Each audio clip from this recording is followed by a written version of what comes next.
In a world obsessed with loud success and visible achievement, there's one story that quietly whispers a deeper truth. A story so short it barely covers a paragraph in scripture, but so powerful it's echoed for centuries. No miracles, no wars, no plagues, no grand sermons, just one line.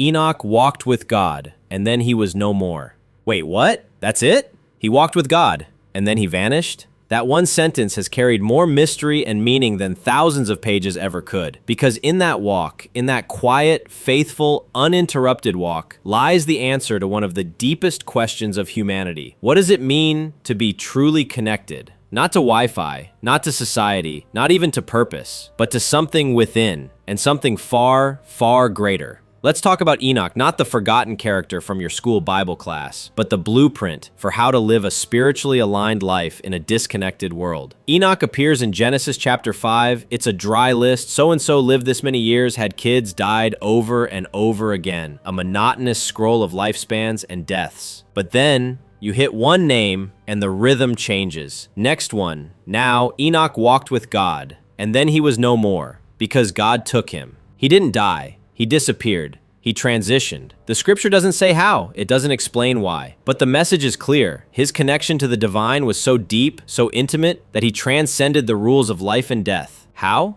Well, let's look at what it doesn't say. It doesn't say he fasted for 40 days. It doesn't say he built temples or raised armies. It doesn't say he performed miracles. It just says he walked with God. That's it. That's the spiritual gold. In our modern language, maybe Enoch was the kind of person who didn't need the spotlight to know he mattered, who wasn't chasing success to prove anything, who didn't meditate for Instagram or pray for applause. He just showed up every day, heart open, spirit still, walking in harmony with the Creator. And in that quiet rhythm, something extraordinary happened. He became his connection.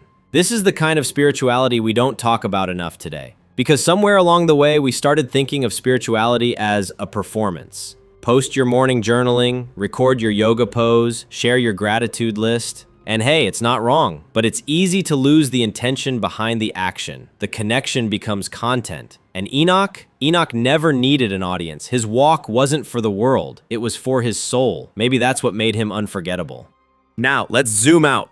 The New Testament gives us a tiny but powerful detail. In Hebrews chapter 11, verse 5, it says, "By faith, Enoch was taken from this life, so that he did not experience death, because he had pleased God." Pleased God. Not impressed, not entertained, pleased. That means he was in sync with the divine, with himself, with life. His soul wasn't screaming, rushing, competing. It was walking, steady, trusting, in tune. And that word, walked, it's everything. Because walking implies process. It implies progress. It implies presence. You're not sprinting to a finish line. You're not standing still either. You're just moving consistently, honestly, side by side with the divine, through the mundane, through the messy, through the miracle. Maybe that's why Enoch was taken, not because he was perfect, but because he understood the rhythm of real spirituality. The rhythm that doesn't separate the sacred from the ordinary. It integrates it. And here's the wild part. Enoch lived during chaotic times. He wasn't in an ashram. He wasn't on a mountaintop. He lived in a world spiraling into corruption, a few generations before the flood, when things got so bad that God hit reset. And still, Enoch walked. He didn't escape the world. He engaged with it, but through his alignment, not through its noise. Imagine that, a man walking in divine rhythm when the world was out of tune. No wonder God didn't want to let him go.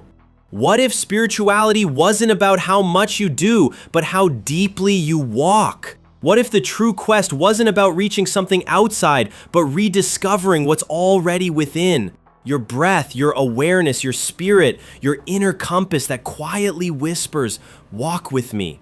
That's the story of Enoch. Not flashy, not viral, but eternal.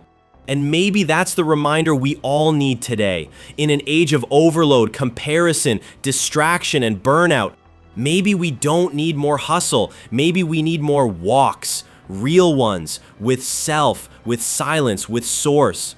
We chase so much money, meaning, followers, validation, but the most legendary man in early scripture wasn't known for what he chased.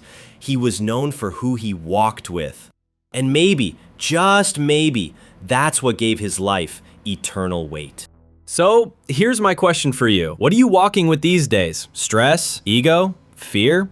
Or something deeper, something eternal? Maybe today's not about adding something to your life, but subtracting the noise. Take a walk, not just outside, but inward. Put the phone down, feel your breath. Ask yourself, am I walking with purpose or just running on autopilot? You don't have to be loud to be legendary. You just have to walk in truth, like Enoch did. Because in the end, the quietest stories often carry the loudest truths. And if you felt something today, if Enoch's walk reminded you of something you've forgotten, share this video. Maybe someone in your life needs this whisper too. Don't forget to like, subscribe, and hit that bell because every week we explore stories that help you reconnect with what truly matters. And hey, drop a comment. Tell me, what does walking with God mean to you?